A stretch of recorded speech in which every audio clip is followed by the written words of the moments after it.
For the grace of God that brings salvation has appeared to all men. And I like the fact that it says grace appeared, and it seems to show that grace has a face and grace is a person. In this particular case, grace is Christ. So when we talk about grace having appeared, it shows us what grace is Christ. So what I want to talk about is to really look at how grace is really sufficient for us. And having started with that verse, it's when we say grace then appeared, it actually says that Christ is sufficient for us. And that's why Paul in 2 Corinthians 12:9, the Bible says, my grace is sufficient for you. He was actually saying Christ is sufficient for you. Yes.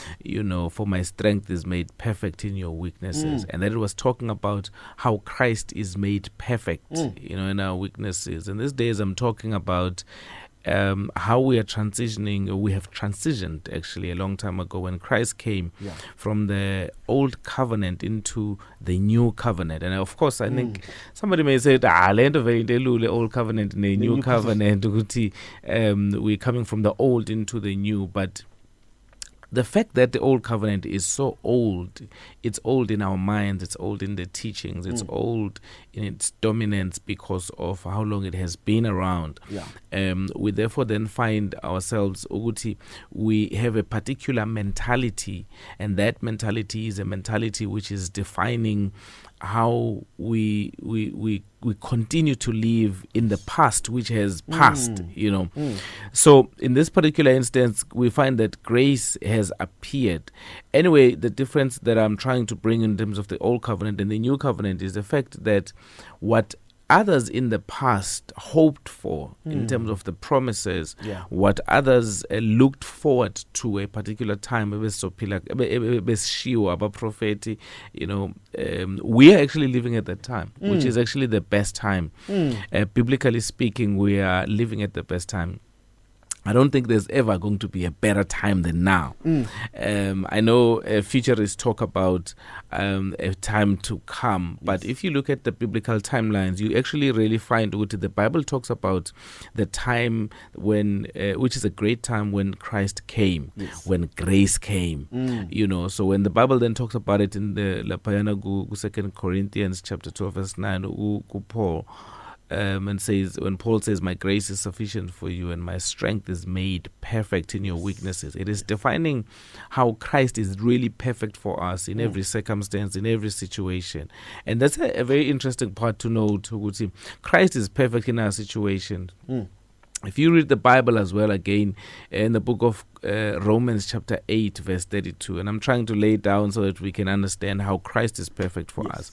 Romans 8:32 says, he who did not spare his son, but gave him up for us all, how will he not also, how could he also not along with him graciously give us all things? Other versions say freely give us all things.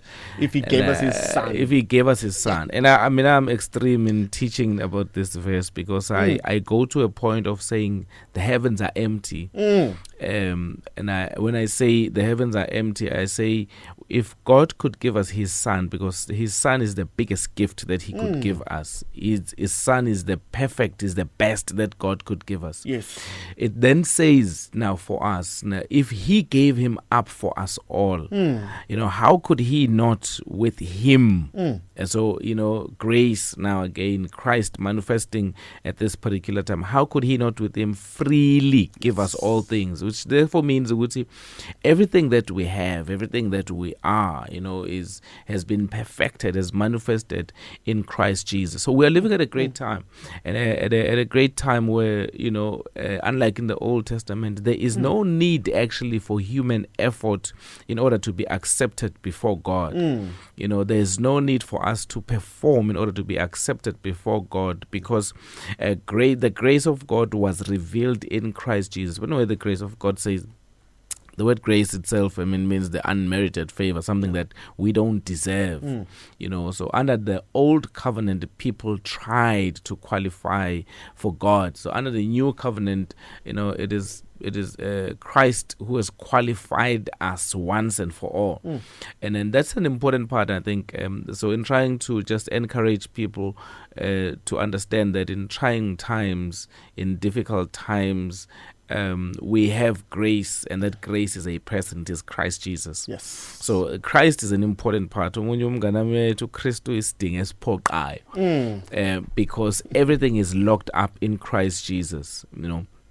So that's an important part, and we're trying to make people understand that if Christ is that important, that finished work of Christ, and as see again, John 19:30 is one of the scriptures that I preached a lot. Yes. It is finished, and what does it actually mean? It is finished. It actually says ukufika kaKristu, ukufa kwakhe, ukumbelwa kwakhe, ukuvukwa kwakhe, it completed almost everything that God had promised his people. Yes. And therefore uNkulunkulu had loaded actually everything in Christ Jesus. So when we receive Christ Jesus, we receive everything. When somebody could say, what is everything? The Bible says washaywa ngemvimbo so that we could be healed. Yes. He was made poor so that we could be made rich. And the Bible says, cursed is everyone that hangs on the cross, so that we may be blessed. We are therefore blessed with all spiritual blessings. So what then happens when we are discouraged? What then happens when we don't see things go our way?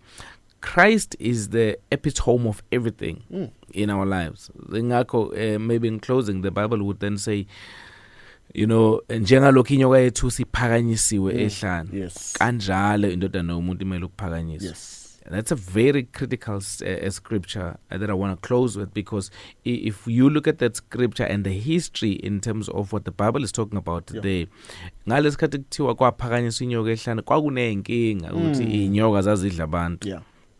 And inyoka zazidla abantu, and uma zidla abantu, lithi iBhayibheli uNkulunkulu wabe esethi kuMose phakamisa inyoka yethusi. Then the Bible says, whoever looked at inyoka yethusi akabuzwanga ubuhlungu. And there we do find ukuthi kusho ukuthi mhlambe izinyoka azimanga ukuthi zibadle, kodwa lo wabheka inyoka yethusi found something more than into eyayimzwisa ubuhlungu, found something more than eyayingamenza ukuthi abaleke. Now in that same breath, then the Bible says, njengalokho